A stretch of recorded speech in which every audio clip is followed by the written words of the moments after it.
welcome back to the garage. If this is your first time visiting my channel, please go ahead, click on subscribe, and also click on that bell to receive all the updates and activities on my channel.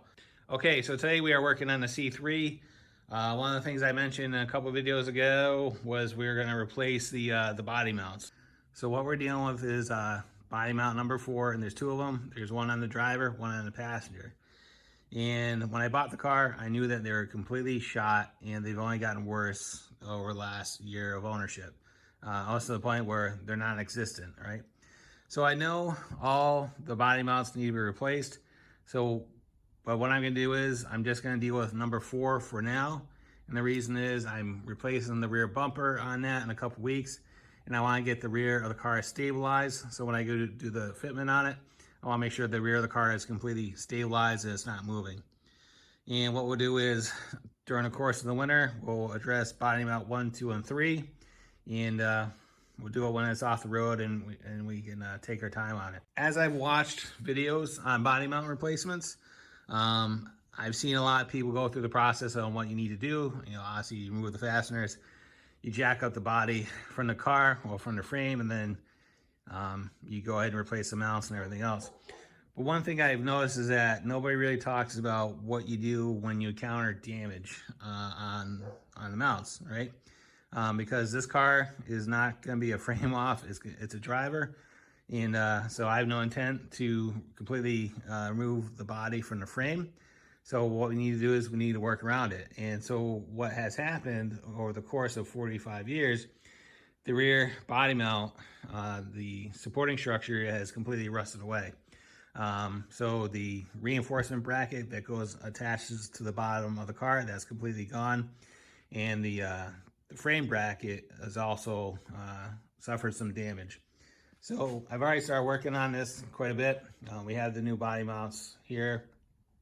I'm actually waiting for some additional parts to come in. But this is what's left over of the original body mounts. I'm not sure how long those were in there, but there is evidence somebody was in there before me. But so there's the remnants of the rubber, cage nuts, and those 3 pieces of sheet metal are the remnants of the reinforcement bracket that gets attached to the body. That's the only thing that was left. The rest of it was completely rusted away. So yeah, so what we're gonna do is I'm gonna go through and show you what I'm gonna do to repair the damage. Again, I'm not having any plans to remove the body off this car, so we're gonna work around it, and this is gonna be pretty typical of most people working in their garage. So if we look at the body mount, I know somebody's gonna say, oh, what's that? I did not do that. I actually discovered that in my autopsy when I was looking at this thing. And I've already done a little bit of work on here. That's why you see some paint. There'll be a better explanation as you go through the video. But as far as the body mount, the way this thing works is there's a mount that goes in between the frame bracket, the body, and then there's another mount that goes underneath the bracket, and then everything gets sucked in through a bolt that passes through the body, and then there's a nut that goes on the in the car that basically everything gets drawn together. So what happens over time is, and this is pretty typical, the front of the lower retaining bracket for the mount gets bigger in the diameter. So basically you can see the front of it is completely rusted off, and what happened is the diameter of the hole that's in the mount actually increased, so the mount actually will pass right through it. So what we need to do is we need to repair that, and there's a couple options as far as repairing it. You can just go ahead and remove the existing mount, come in here with a torch or whatever, or a cutoff wheel, and separate the mount from the rest of the frame. But the problem is, again, I'm not having any plans of pulling this body off of the frame. So one of the problems is when you go to reattach the bracket is because of the body of the car is right there, you really can't get in there to weld it. So that makes it a challenge. And looking at the bracket, you know, for the most part, other than the issue in the front, there's no signs of rust or weakness where it attaches the frame all the way around. Yeah, there's a little bit of surface rust there, but we can address that. So the best option is to use this and make a repair piece, and that's one of the things I've been working on. I've actually constructed both of them on the driver and the passenger. And so you'll see how I did that in the video as I go along. Another thing we're going to do is we're going to actually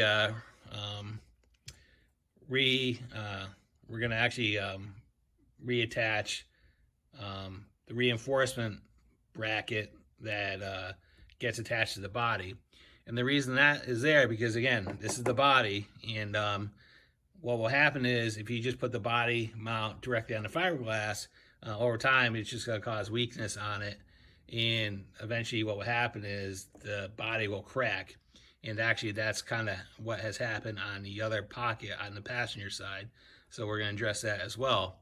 I have the reinforcement brackets, or whatever they're called, on order. They should be in here in a couple of days, but what I've been doing is I've been doing a lot of the prep to be ready for it when they get here. And those brackets were only attached on the car by a couple pop rivets. Two there's a couple on the other side, and a couple in the front, a couple on the back. So it was okay, but again, if we're going through this exercise, we're going to do it better. And what we're going to do is, yes, we're going to mechanically bond it with the pop rivets, but we're also going to use some newer technology. And what we're going to do is we're going to panel bond those brackets, or those reinforcement brackets, whatever you want to call them, to the body of the car, making it stronger and making it more substantial. So we're going to do that, and I'm also going to make a plate that goes inside the pocket, and basically use that to spread out the load in this piece of the car, so when everything is pulled down, where the load is actually spread out along the entire pocket, and not just that hole that's coming through the body. It's going to be a long video, so follow along, and I'm going to show you what I do, and we're going to make this thing better and stronger, better than it was when I left the factory. So as far as my repair panel, what I'm doing is I'm just taking some 3" by 1/8 inch material, and I cut it to 3.5 inches long.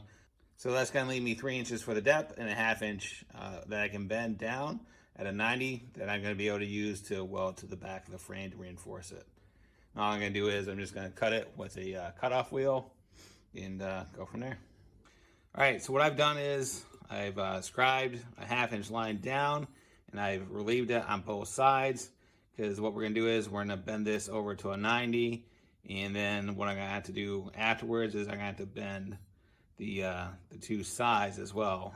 So by putting the reliefs in, it's going to allow it to bend easier, and then it's not going to interfere with the sides when we go to that next step. So what I'm going to do to bend this, I just have it mounted to my vise, and I have it lined up with my 1/2 inch line, and then all I'm going to do is I'm going to beat it down with that 3-pound mini sledge. So let's go hit something. All right, so we have the first bend done, and so what we've done at this point is I scribed the long sides, and we're just going to basically do the same thing. We're going to put it in the vise, and we're going to bend it on that long side. All right, so there you go. There's the final piece. So I have to do a little fine tuning on it, because it is a little bit bigger where the 90 is.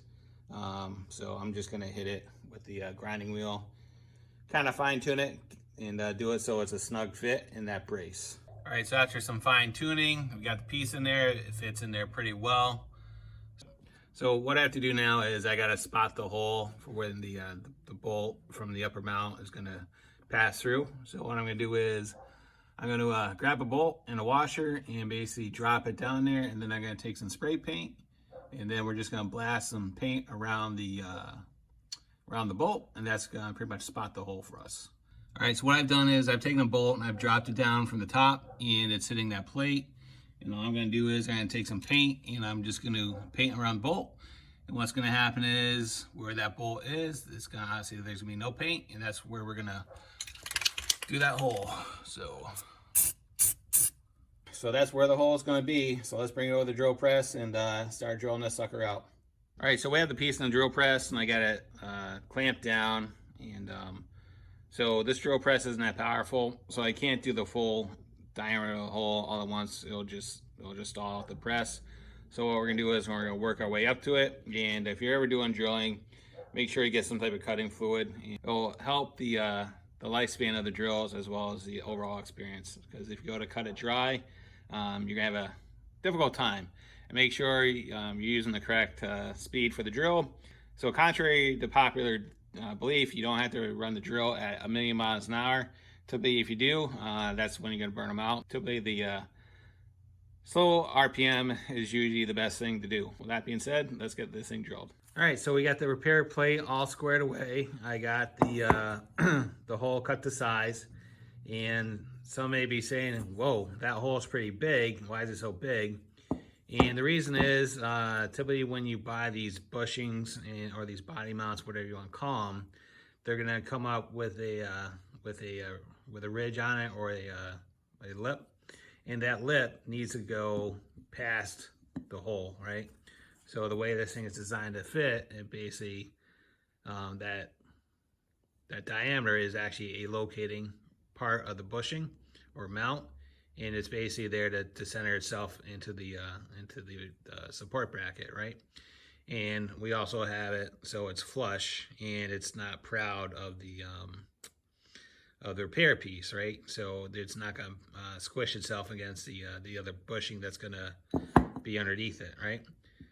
So it worked out pretty well. I just took my time on the drill press. Like I said, that drill press is not the strongest thing in the world, so I did have to step up to it and creep up to it, because otherwise it'll just stall out. So probably took me about 15 minutes to cut that one hole. So pretty slow going, but you know what, we got it done. So that's good.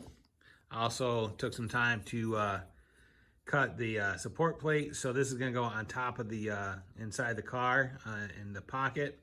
And again, so we kind of visualize it.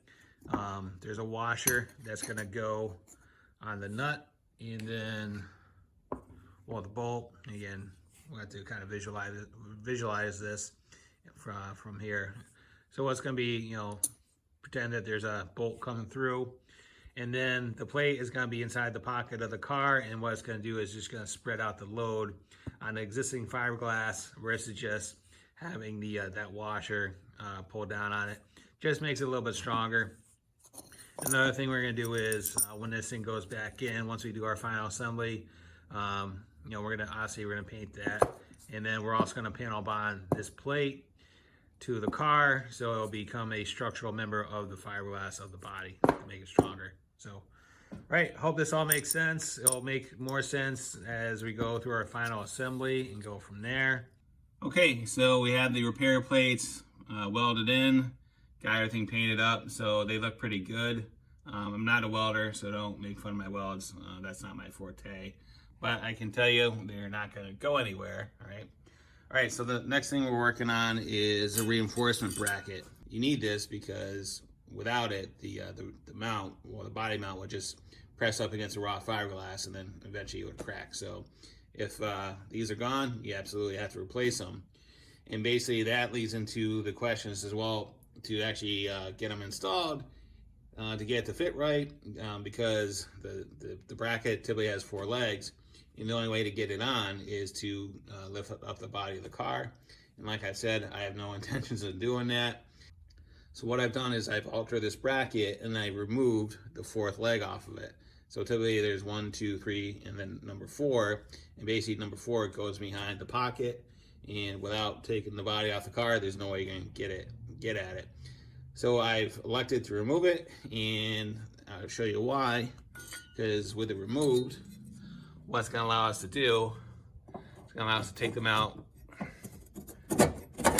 slide it into place, and get it installed, right? So we're still going to use pop rivets, just like GM did on the original application to install it, but we're also going to do it one better. And what we're going to do is we're going to use 3M panel bond to also secure the bracket to the body of the car.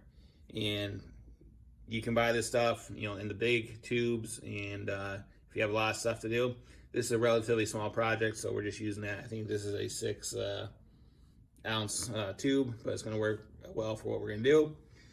So to use this product, everything needs to be clean. It won't adhere to paint.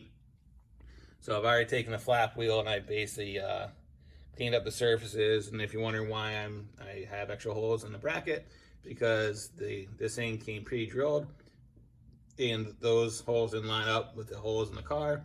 So I had to drill new holes and everything that I had to do. So what we're gonna do is we're gonna attach panel bond there, and on the inside of that, as well as the bottom of the bracket. And this is gonna result in a better attachment. So let's go ahead and get this installed. All right, so that went pretty well. We got the reinforcement bracket installed. Everything's panel bonded. We got a nice couple nice strong pop rivets, and those are just 3/16, ½ inch long, and they're aluminum. And so one thing I forgot to do, I forgot to check, is I forgot to knock out the original rivet on the back corner. That's not that big of a deal because we can get to it actually from the inside of the car.